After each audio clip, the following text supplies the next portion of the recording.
Welcome to Medical Insight, a weekly healthcare feature brought to you by the experts at Essentia Health. Here's your host, Kim Kaiser. Problems with overactive bladder can have a big impact on a patient's lifestyle. Now, there's a high-tech therapy option when medications aren't making a difference. SMDC urologist Dr. Nathan Hoffman has more in today's Medical Insight. It's essentially the bladder firing off and telling you that you need to urinate when before it's time, before the bladder's full.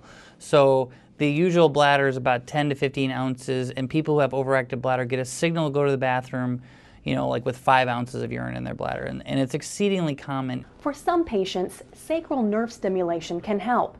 InterStim therapy is like a pacemaker for the bladder and helps to quiet the nerves that send signals to the brain. The thought is that it changes those signals. And the current best thought is that it actually changes the signal that comes back from the bladder to say how full it is, to kind of give a signal to the brain that it's full. The sacral nerve stimulator stops that, kind of changes it so that now they have a lot more warning, or the bladder's allowed to get more full before it's got a strong enough signal to get to the brain to tell it that it's time to urinate. Patients who are considered candidates for this therapy often see their trips to the bathroom cut at least in half. InterStim is not for everybody.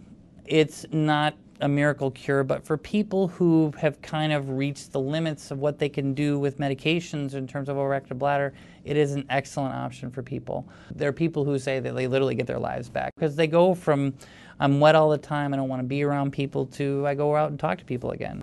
Dr. Hoffman implants the InterStim device during an outpatient procedure.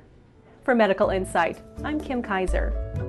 To learn more about this topic, call our experts at 786-3107 or log on to essentiahealth.org.